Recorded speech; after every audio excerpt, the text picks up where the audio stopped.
नमस्कार बच्चों, सरस्वती विद्या मंदिर उच्च माध्यमिक विद्यालय पीलीबंगा की ऑनलाइन कक्षाओं में आपका स्वागत है।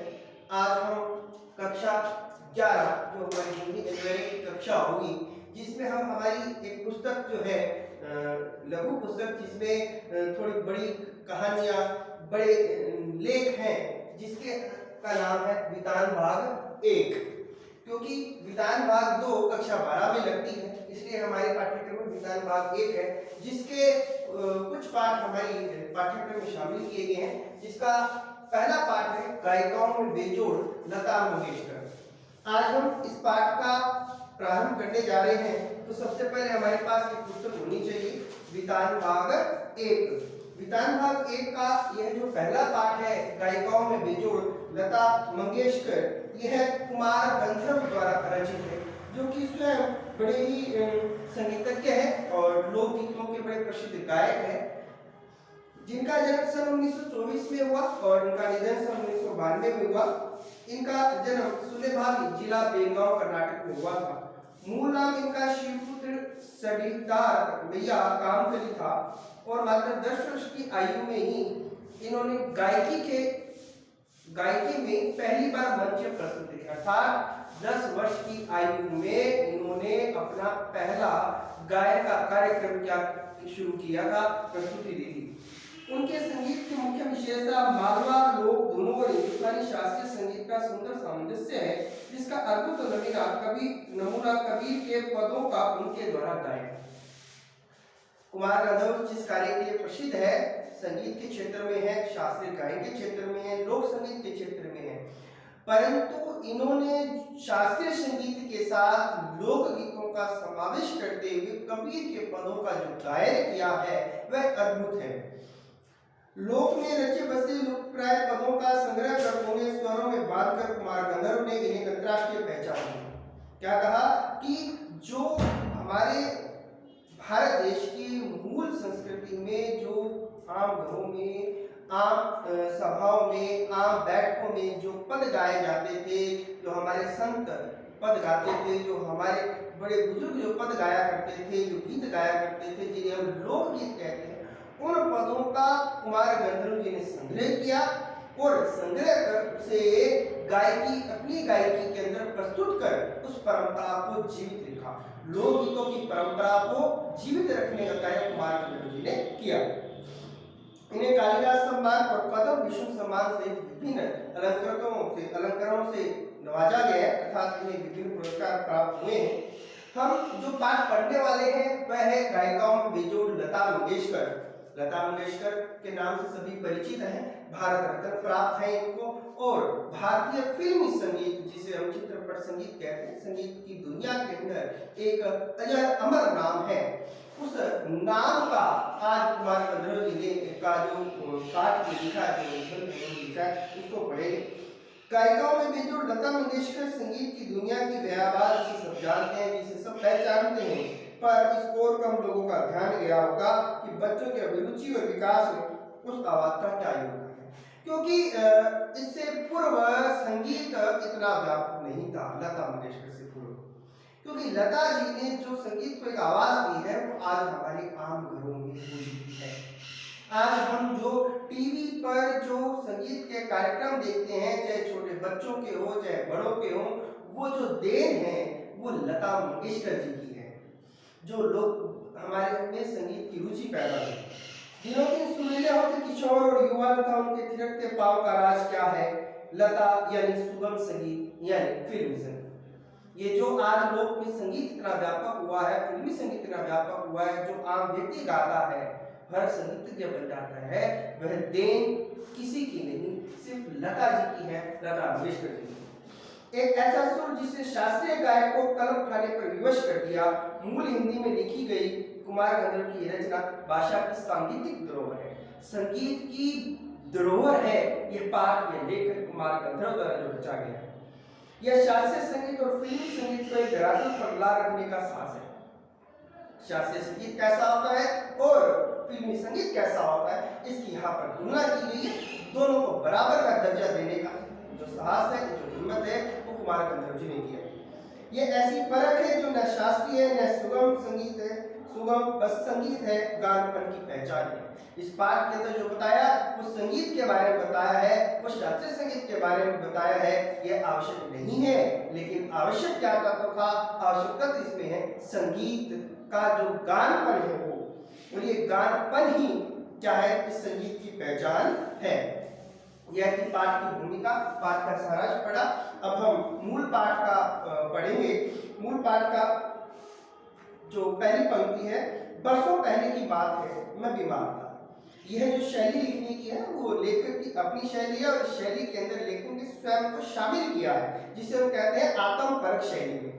तो यहाँ पर लिखा बरसों पहले की बात है मैं बीमार था, तो लेखक अपने लिए कह रहा है और उससे उसे क्या सुनाई दिया, क्या दिखाई दिया, उसका वर्णन करता है कि इस बीमारी में एक दिन मैंने सहज रेडियो लगाया और अचानक एक अद्वितीय स्वर मेरे कानों में पड़ा, एक अलग स्वर सुनते ही मैंने अनुभव किया कि यह स्वर कुछ विशेष है, रोज का नहीं। इस रेडियो पर संगीत बज रहा था, वो संगीत में जो एक नया गाना, एक नई धुन उसे सुनाई दी, वह एक अलग थी रोज से।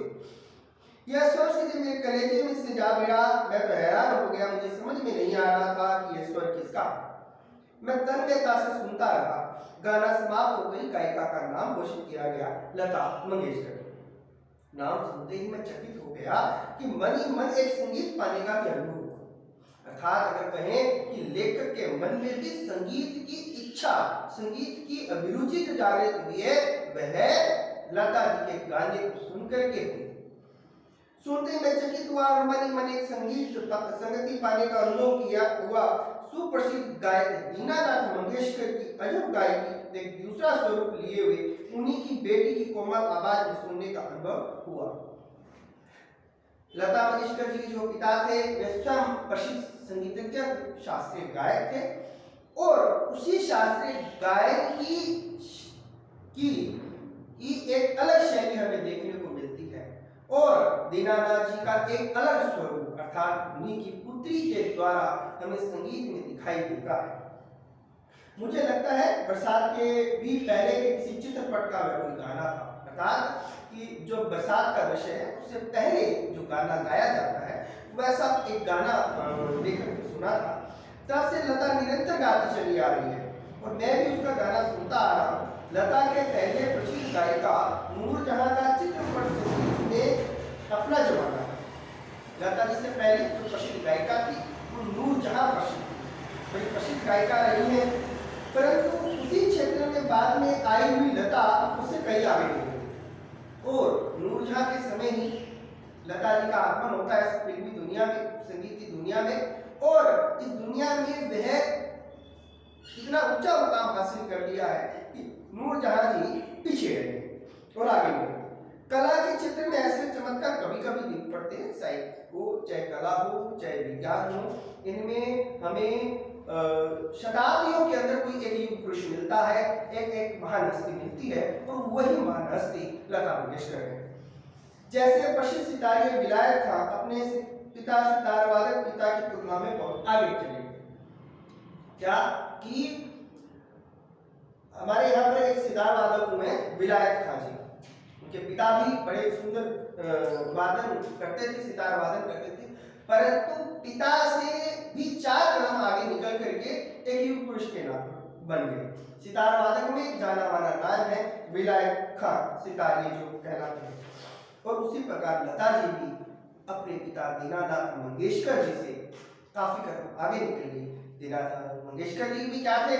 संगीतज्ञ थे, शास्त्रीय गायक थे, लेकिन सबसे ज्यादा पहचान उन्हें उनकी पुत्री को मिली, जो कि आज भी एक नामचीन चेहरा है संगीत की दुनिया में। मेरा स्पष्ट मत है कि भारतीय गायिकाओं में लता के जोड़ की गायिका हुई ही नहीं।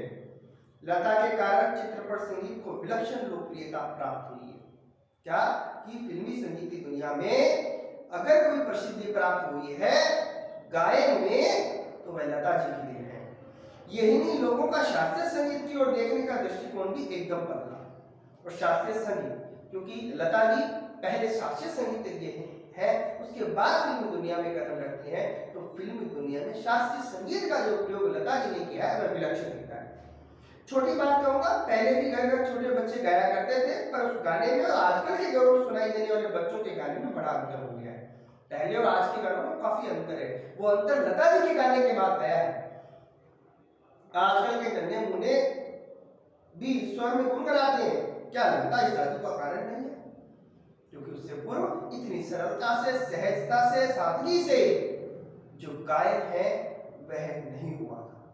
उसमें अपनी एक अलग कला थी, शास्त्रीयपन था, परंतु उस शास्त्रीयपन को बड़ा सरल रूप दिया लता जी की स्वरों ने, लता जी की आवाज में।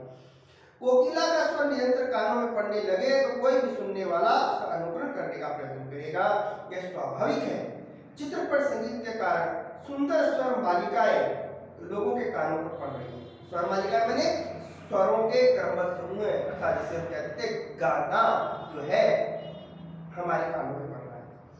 संगीत के विविध प्रकारों से उनका परिचय हो रहा है, उनका स्वर ज्ञान बढ़ रहा है, सुरीलापन क्या है इसकी समझ भी उन्हें होती जा रही है। तरह तरह की लय के भी प्रकार उन्हें सुनाई पड़ने लगे और आकार युक्त लय के साथ उनकी जान पहचान होती जा रही है। लय, स्वर, ताल क्या है इसका धीरे धीरे हमें पता चल रहा है। साधारण प्रकार के लोगों को भी उसकी सूक्ष्मता समझ में आने लगी है।